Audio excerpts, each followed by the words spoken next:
the wilderness and the ingredients that we have out there through the triple technique and what we do inside the distillery. And really what we do is we start with tradition. Through this door we have a lovely traditional copper pot still. If you want to. Welcome, Dominique. Absolutely. What's the name? Müller. So we have a beautiful Müller still. And really what we're trying to do is sort of capture the wilderness and the sort of the full depth of flavour of what's outside. But we need to layer that onto what we call a base. It's, if you imagine, this gives us the skeleton, and what the room next door gives us is the sort of the meat. And it really backs up what we're doing here. So what we do is we take in an English wheat spirit, so we buy it at 96% alcohol by volume. Very much a sort of blank canvas. It's a pure neutral grade spirit, so it is just alcohol. You can't distill past 96 degrees, hence why it's 96 degrees. We buy it in, and we add it to the pot. We dilute down to 60% alcohol by volume, just with our spring water. And then what we do is we add in our botanical recipe. So we add in 12 different botanicals, very much in classics. We've got Italian juniper, Macedonian juniper, the Italian slightly sweeter, the Macedonian slightly more robust, fuller flavour. We've got English coriander, we've got licorice, orris, angelica root, we've got blackcurrant leaves, not necessarily traditional gin ingredients, but they work really quite well and they reinforce the blackcurrant that we add and the citrus elements that we add from the room next door. We've got fresh lemon peel, probably just about there, and that all steeps overnight in the pot. So we give it about 15 hours maceration. What was a crystal. Did you say 15 or 50? 15. Basically, it's sort of end of day to beginning of day. So finish at about 5 o'clock, start again the next 5 o'clock martini, and then in the morning. I like the working. It's very clever. It works perfectly well. Yeah. So what was a crystal clear liquid is now sort of full of oils. It's dark, it's murky. All the flavours have come out of the botanicals and into that charge. So next door we've got a steam boiler. Crack that up. Alcohol boils at 78 degrees, water boils at 100 degrees. It's the most beautiful separation of two phases. Thankfully, it's not complex like oil where there's lots of different fractions. 78 degrees, 100 degrees, heat it to 78 degrees. The alcohol will turn from a liquid to a vapour, it will rise up, it'll hit the copper, which of course isn't at 78 degrees. It's normally around 11 degrees, which is nice. It'll give its energy to the copper, so it'll heat the copper, it'll turn back to a liquid, go back into the pot, become a liquid again. But what is happening is it's interacting with the copper. So while it's giving its energy to the copper, it's also the copper's extracting fatty acids and sulfates out of the alcohol and into the skin of the copper, and it's basically smoothing the alcohol. So a bad alcohol will burn when you drink it, and a good alcohol will warm. So all good alcohols, whiskies, cognac, brandies, gins, should be given or should be made of copper. And actually there's a lot of gins that aren't made of copper. Every bit of our base gin touches the copper, so we do what's called a one shot. So it'll take a couple of hours for it to heat up, it'll rise up, it gets plenty of copper content on the helmet. We've got a column, we have the plates open on the column, so the column would really help us make a sort of one shot whiskey from a mash or any other spirit from a mash, but we have the plates open. But what does happen is we get more copper contact. Then we've got what the Mullers call the aromat system, so it's like a spiral car park of copper. Again, we're increasing the copper contact. We've got a water bath at the top, which we control the flow rate of, so we can send a lot of the vapor back down to do the journey again, and we constrict it so that only about 25% of the vapor makes it across the condenser. We've got a copper coil flowing with cold water in it, condenses the vapor back to a liquid, comes out the spout, we collect the distillate. The first part, full of sort of spiky, astringent flavours that we don't want in the gin, separate those off as the heads. We actually have to burn them, most people would throw them away. It's about 2% of the rum. The next 80% is that sort of lovely heart cup, sort of full of the juniper, full of the citrus, full of the dryness from the coriander. and then after about sort of 5 hours of distilling, what's left is very stew flavours. So that last 18% we collect as the tails, and again don't go to the gin. Now we take that hard cup, blend it with water, and that's the base gin. So it's really the starting point. Everything else gets layered on top of that base gin. But what a lot of people, what everyone else pretty much does, is they take that base gin, blend it with water, put it in the bottle. It'll be on the back bar, it'll be on the supermarket shelves. That's kind of where they stop. Going back to that sort of one-shot method, we add about 2 kilograms of botanicals to get 2 urns of hard cup, which equates to about 500 bottles. What you could do, and what a lot of people do, is they'll take their recipe, scale it up, say 10 times, so they'll add 20 kilograms of botanicals, do exactly the same thing, do the same heads and tails cuts, they'll get out their 2 urns. But what they do is they back blend with neutral grain spirit, so they're adding in that spirit that hasn't touched the copper, so it hasn't been smoothed, and it hasn't touched the botanical, so the work, even though they've scaled the recipe up, it hasn't sort of intertwined with the botanical. So the work that the botanical does, has to do, it can't quite do. So when you have what's called a concentrate gin, the flavour disappears a little bit quicker because it hasn't had that direct contact with the botanicals, and you're adding that burning sensation back in. So we make a one-shot gin, plenty of copper contact, but really it is the starting point. And here I've got a little taste. Can I ask you?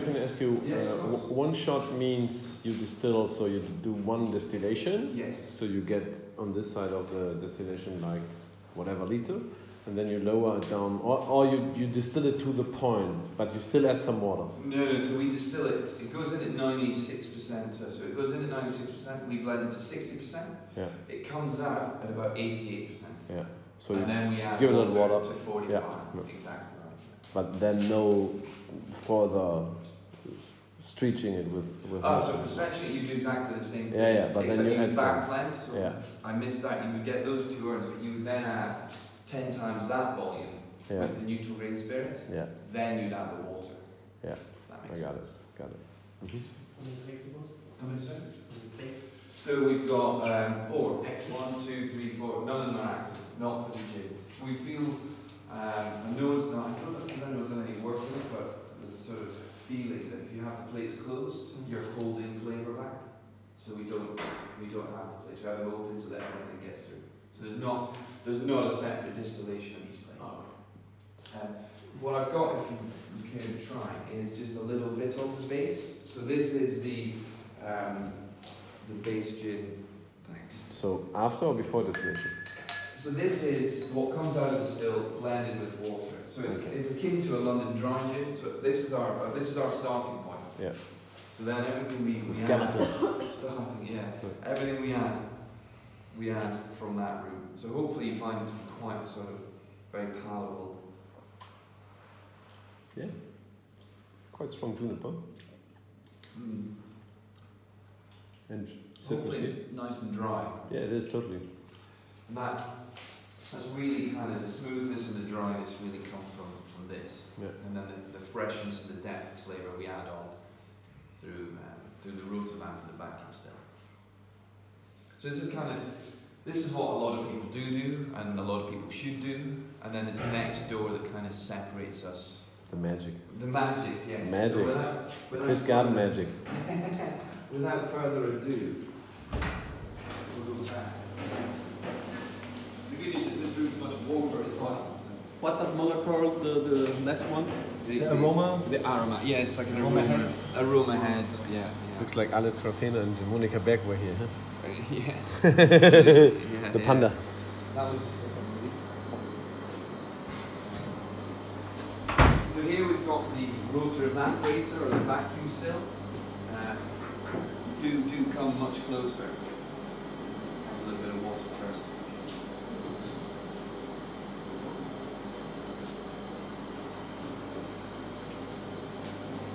So gather around. Set up pretty similar to the copper pot still. We've got the pot with the alcohol, the botanical where we've got Douglas fir and the alcohols at 60%. We've got a column full of copper to give it that copper contact. We've got a condenser and a collection point. But this system is under a partial vacuum, so where we're distilling next door at about 1,000 millibars of pressure, we're actually distilling on this machine at 150 millibars of pressure. So it's like taking our distillery to about 55,000 feet. So 55,000 feet, the air pressure keeping the molecules together is far less. So it requires less energy to make the molecules break apart from each other and thus turn a sort of liquid to a vapor. So by giving it less energy, we're actually lowering the boiling point. So while we're distilling at 78 degrees on the copper pot still, just now we're distilling at 40 degrees on this. So by distilling at 40 degrees, we're conserving flavours that would be destroyed and burnt off on the copper pot still. We're capturing sort of lighter, fresher flavours. And we individually distill 6 botanicals on this machine, 5 of which we harvest from Hepple. So we've got the Douglas fir, which you saw, we've got blackcurrant leaves, lovage, bog myrtle, not quite in the leaf form, but I think maybe some catkins and bog. And then we've got the green juniper, which you also saw. So the green juniper, harvested sort of halfway through its cycle before it becomes that sort of purple colour, harvested, put through the still, and we distill between that 40 and 45 degrees, so we're conserving flavours. It would be burnt off 50, 60, 65, 70 degrees. Now the green juniper is in the gin in the highest proportion. I should say the 6th botanical is a Malfi lemon peel. It doesn't quite grow in the wilds in Northumberland. Maybe one day I'll get to go and harvest it, but as of yet, not quite. The green juniper and the Douglas fir are probably the two most important. They're in the gin in the most percentage-wise. And this is just a little bit of green juniper. I don't think you want to make a gin solely out of this, but it's nice to get that little bit more of the depth of flavour of the juniper. So this is Hepple vacuum still green juniper. That's quite intense. It is. Yep.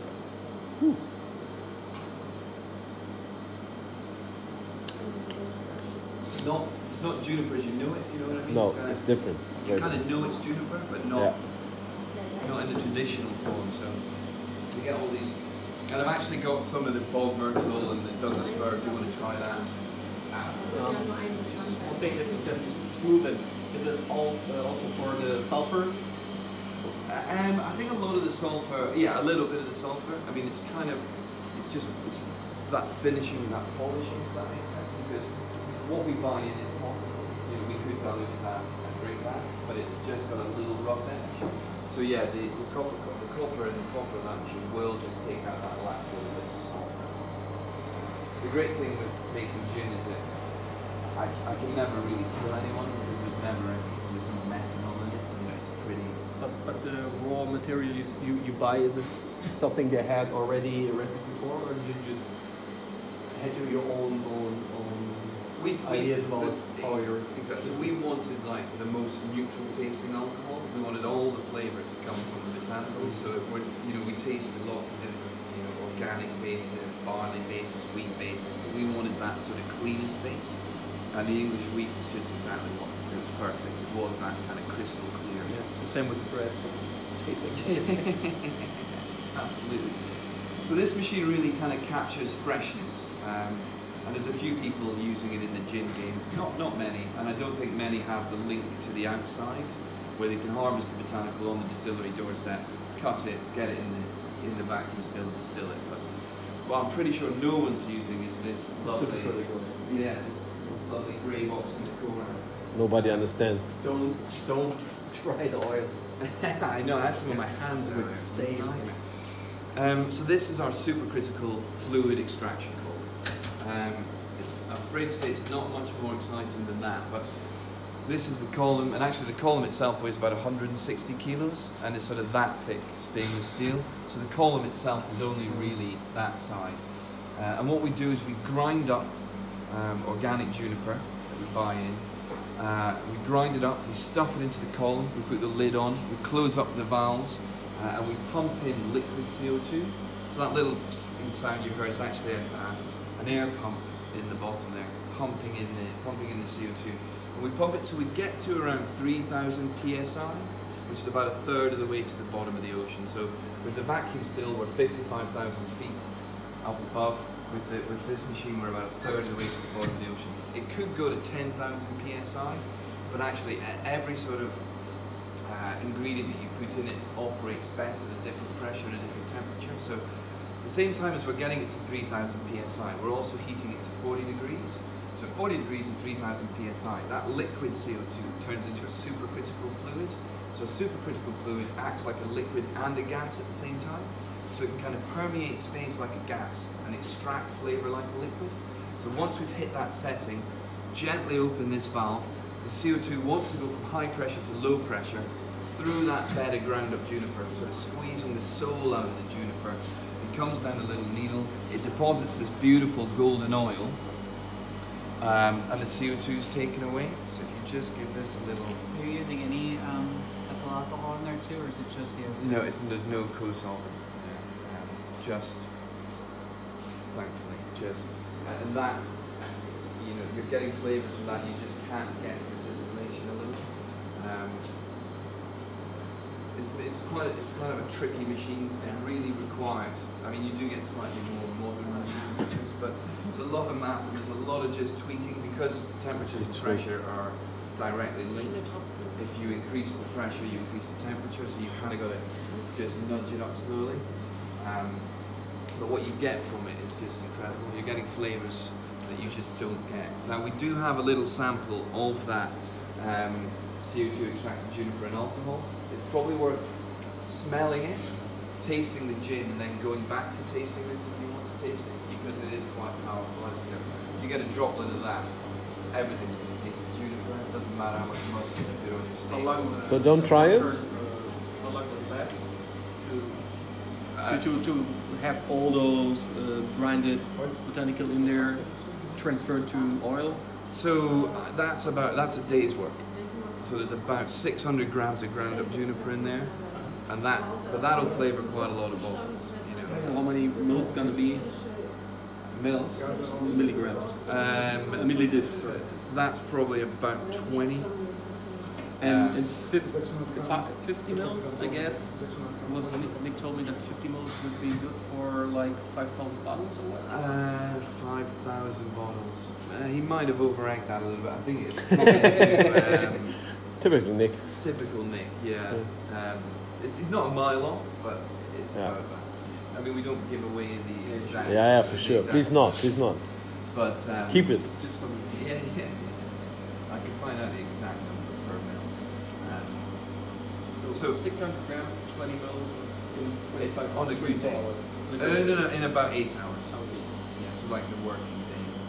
His working day. It's not the whole day. He needs to drink in the pub. Well, absolutely. But I mean, when we were first doing this machine, I would get out maybe 5 mils, 4 mils, and it would just be so tricky to find that sweet spot. But now I'm quite better at it. And obviously the Douglas fir spirit that we do is, you know, the Douglas fir goes through the vacuum seal, goes through the copper pot, and goes through that. And the Douglas fir operates at about 6,000 psi and about 65 degrees. But it comes out much thicker. We then have to really sort of dissolve it in alcohol to get it into solution. So the whole premise, I guess, of the company is to sort of put juniper back at the heart of gin, but get a fuller spectrum of the juniper, get more of that juniper flavour into the gin, more of the fresh flavours as well. So to kind of test the theory, we took a sample of the pot still bright juniper, we took a sample of the green juniper through the vacuum still, and a little bit of the CO2 extract in alcohol. We put them through a gas chromatography mass spectroscopy machine, which basically gives you a graph telling you the different flavour components. And if we look over here, we actually charted. So we've got the 3 graphs here. The black graph at the bottom. So every spike is a different flavour component. The height of the spike is a different. The abundance of flavour, the quantity of flavour. So we can see that the pot still ripe juniper, there's not that much going on with it. The blue line is the green juniper. Much more going on, but not quite on full. The level of the abundance that you actually get from the red line, which is the CO2 extract. So we're getting, you know, I almost feel that we're getting the needles, the berry, the bark, the roots. It's that full spectrum of the juniper plant from this machine.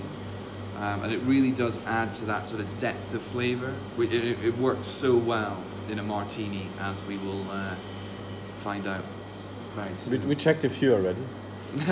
Really? We did some pre-tests. Good. Right. Not today. Not today. I think there's nothing finer than a Hepple martini at Hepple. I agree. That with a Tick bit of box, wind. tick yeah, box. it's absolutely. Live tick box absolutely. thing. So really, this kind of backs up the theory that different machines to extract a fuller flavour really kind of works. The leaf from the currant, are they sweet like blackberry leaves? We've got some if you want to taste it. Look, the final gin's here if anyone wants to taste the final gin. I'm sure you've all had it. I've got some black currant, I've got some of the pure Douglas fir, I've got some lemon, I've got some of the bulb myrtle. Gin? Someone? It's kind of...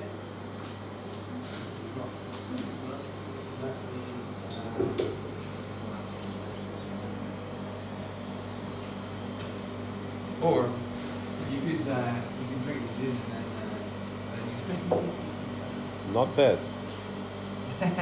Not bad. So all secrets. This how we call it? Veröffentlicht, published now. So welcome to Hepple. Sorry. Fine, classic, modern Juniper gin. I love it.